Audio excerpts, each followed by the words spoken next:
सभी का स्वागत है सीएसएन स्टडी मोर। आप लोग देख रहे हैं क्लास 12 के हिंदी बी, यानी कि हिंदी बी में हम लोग ऐसे प्रश्नों को पढ़ने जा रहे हैं जो आपके एग्जाम में आएंगे ही आएंगे, यानी कि 100% सब्जेक्टिव प्रश्नों को हम लोग पढ़ने जा रहे हैं। यहाँ पर साफ साफ लिखा है 100% वीवीआई सब्जेक्टिव प्रश्नों को पढ़ने जा रहे हैं, जो आपके 2 अंक और 3 अंक वाले प्रश्न में जो आते हैं उसको हम लोग कराने वाले। तो आप लोग क्या कीजिए, सबसे पहले हमारे चैनल में नए हैं तो सब्सक्राइब के बेल आइकन को प्रेस कर दीजिए, साथ ही अपने साथियों के साथ शेयर कर दीजिए ताकि उनको भी ये जो इंपॉर्टेंट क्वेश्चन है मिल सके। तो चलिए समय ना गवाते हुए हम लोग प्रश्नों की ओर आगे बढ़ते हैं।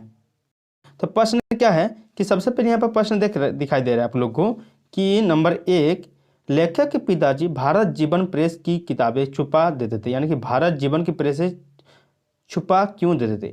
तो लेखक के पिताजी को यह डर था कहीं उनके बेटे रामचंद्र शुक्ल जी का मन स्कूल की पढ़ाई से हट ना जाए, इसीलिए वो प्रेस की किताबें छुपा देते थे। यानी कि लेखक जो भारत जीवन जो प्रेस थे उनकी किताबें, भारत जीवन के प्रेस जो किताबें थे उनको हटा देते हैं, यानी कि भारत के जीवन के बारे में जो किताबें थे उसको हटा देते थे, क्योंकि वो चाहते थे कि जो मेरा जो बेटा है वो स्कूल की पढ़ाई से हट ना जाए, ठीक है, इसीलिए छुपा देते हैं। नेक्स्ट क्या है, उपाध्याय जी कौन सी भाषा के समर्थक थे। तो उपाध्याय जी नागरी भाषा के समर्थक थे। कौन सा, तो नागरी भाषा के, ठीक है, और हमेशा से वे ही नागरी भाषा में ही लिखते थे। यानी कौन सा भाषा में लिखते थे, देखिए उपाध्याय जी किस में भाषा समर्थक थे, नागरी भाषा के, और नागरी भाषा में वो लिखते थे।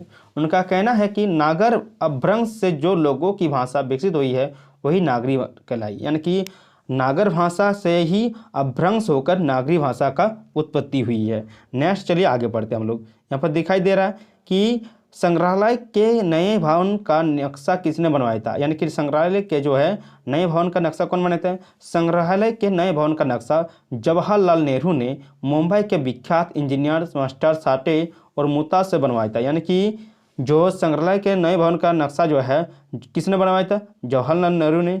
किससे बनवाया था, तो मुंबई के विख्यात इंजीनियर था, मास्टर था, साठे था और मोते से बनवाया था। यानी कि किससे किससे, तो इंजीनियर, मास्टर, साठे, मोते से बनवाया था।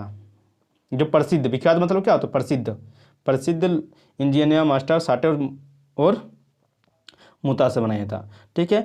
गांव वाले ने उपवास क्यों रखा, यानी कि गांव वाले क्यों उपवास रखते हैं। आप लोग भी रखते हैं ना, जो उपवास रखते हैं वो कमेंट बॉक्स में जरूर कमेंट कीजिए, ठीक है।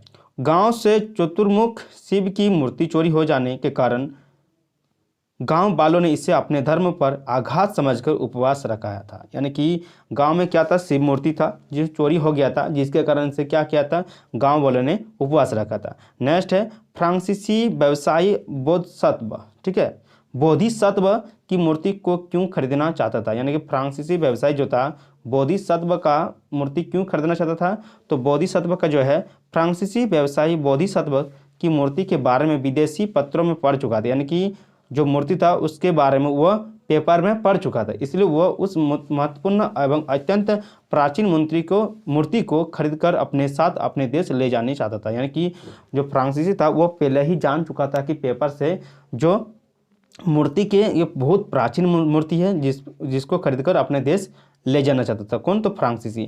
नेक्स्ट क्वेश्चन क्या है, लेखक ने बोधिसत्व की मूर्ति प्राप्त करने के लिए क्या तरीका अपनाया था। तो बोधिसत्व की जो मूर्ति को प्राप्त करने के लिए लेखक ने सिक्कों की झनझनाहट से बुढ़िया का ध्यान आकर्षित किया तथा उस लालची बुढ़िया को 2 रुपया देकर मूर्ति प्राप्त कर लिया। यानी कि लेखक ने क्या किया, झंझनाहट से 2 रुपया मतलब झंझनाहट दिया, ठीक है, पैसे से थोड़ा सा पैसे से आज कर दिया तो बुढ़िया को क्या लालच आ गया, उसके बाद 2 रुपया देकर वो मूर्ति खरीद ली थी। तो इसी के साथ हमारा जो 2 मार्क्स और 3 मार्क्स वाले प्रश्न पूछते हैं खत्म हो गया है। तो मिलते हैं नेक्स्ट वीडियो के साथ 5 नंबर वाले, और जो कल आएंगे एकदम आएंगे ही आएंगे। जिस तरह से आ रहे हैं ना क्वेश्चन हमारे चैनल से सारा मिल जा रहा है। देखिएगा आप लोग इंग्लिश का यदि एग्जाम दे हैं तो हमारे चैनल से यदि पढ़े हैं तो आपका एक भी क्वेश्चन बाकी नहीं रहा, यानी 30 में 30 आपको बता रहे हैं। तो मिलते हैं नेक्स्ट वीडियो के साथ, तब तक के लिए देखते रहिए सीएसएन स्टडी। जय हिंद।